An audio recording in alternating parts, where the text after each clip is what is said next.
প্রিয় ভিউয়ার্স, আজকে কথা বলবো লিচু গাছের পরিচর্যা নিয়ে এবং কি পরিচর্যা নিলে লিচু গাছের লিচু সম্পূর্ণ টিকবে, ঝরে পড়বে না এবং লিচুর কিন্তু পোকা হবে না।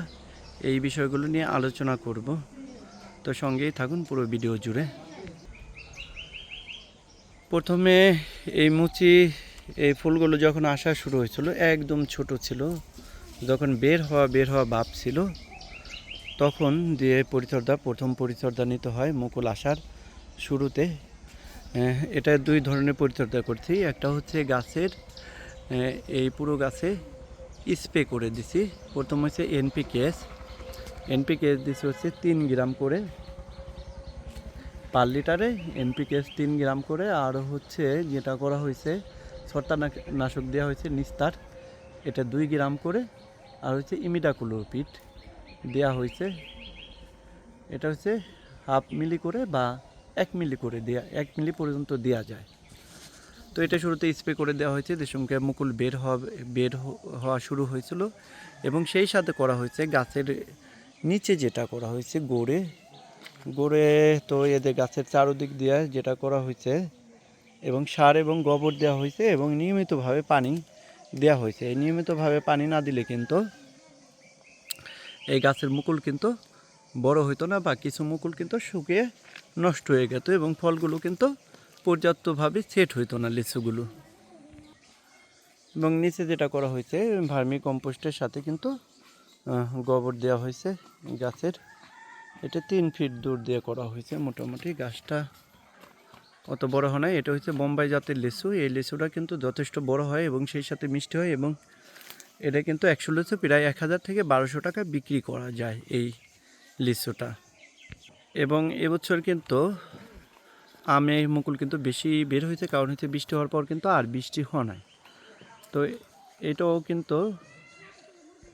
এটা কিন্তু মুকুল আসার আগে কিন্তু কখনোই পানি দেওয়া যাবে না, কারণ মুকুল আসার পানি বা সার দিলে কিন্তু এটা কিন্তু মুকুল না দিয়ে কিন্তু পাতা দিয়ে দেবে গাছে এবং গাছগুলো বাড়তে থাকবে। এবং যখনই মুকুল আসা শুরু হবে দেখবেন যে মুকুলগুলো একটু বের হয়েছে হালকা পরিমাণ, তখনই কিন্তু গাছে সার এবং পানি এবং সেই সাথে হচ্ছে 3টে জিনিস দ্বারা স্প্রে করবে। সেটা হচ্ছে এনপিকেএস, এটা 3 থেকে 4 গ্রাম দিবেন, আমি 3 গ্রাম দিছি।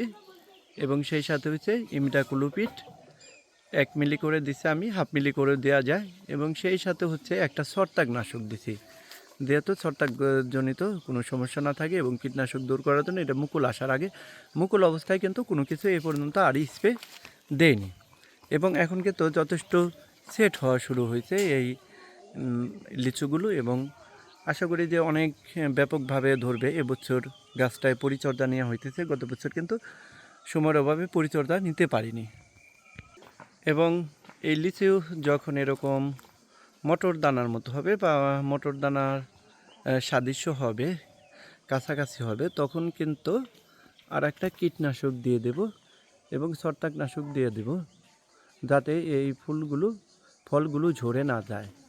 এবং কীটনাশক দিলে কি করতে পারবে না, এই ফলগুলোকে ফুটো করতে পারবে না। অনেক পোকা আছে, এগুলো কিন্তু যেমন মাছি পোকা বা মাকড় অথবা যেটা লেদা পোকা, এগুলো কিন্তু ফল কিন্তু ফুটো করে দিতে পারে। সেজন্য সেটার হাত থেকে আমরা আবারও দেব হচ্ছে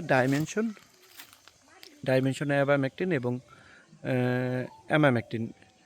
ডাইমেনশনে অ্যামামেকটিন এবং মাকড়ের ওষুধ থাকে, মাকড় প্লাস হচ্ছে অন্যান্য রোগ জীবাণু থেকে এটা গাছটাকে সুরক্ষিত রাখবে।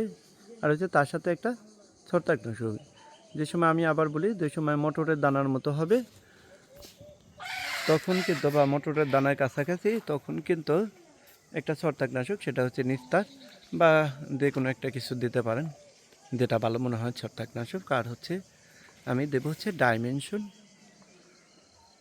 এই দুইটা ওষুধ দিয়ে দেবো, বা অনেকে ফ্লোরাও দিতে পারেন, ফ্লোরা দিলেও ভালো কাজ করে তার সাথে মিক্স করে। এবং এখন থেকে কিন্তু এই ফল কিন্তু বড় করার জন্য ঝরে যাতে না যায়, সেজন্য কিন্তু নিয়মিতভাবে পানি দিতে হবে গাছের গোড়ায়। পর্যাপ্ত পরিমাণ পানি দেবেন। পানি দেওয়া থাকলে কিন্তু, যদি দেখায় এরকমভাবে পানি দিয়ে রাখবেন এবং পানি দেওয়া থাকলে কিন্তু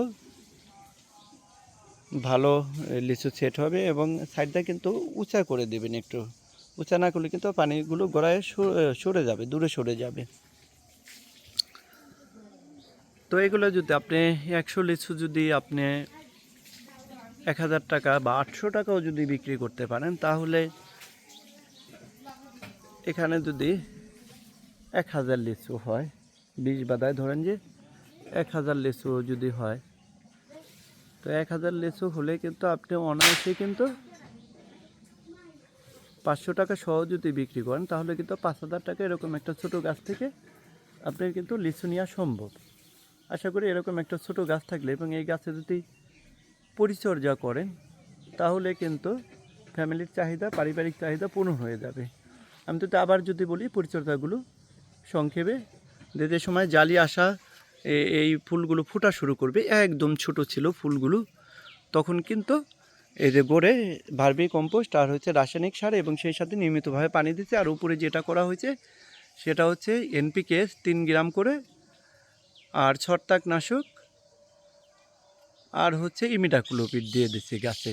এবং তারপরে আর কোনো কিছু গাছে কোনো স্প্রে দেওয়া হয় নাই। এবং যখন এই ফলগুলো সেট হয়ে যাবে, মটরের দানার মতো হবে, তখন কিন্তু আর একটা স্প্রে দিয়ে দেব।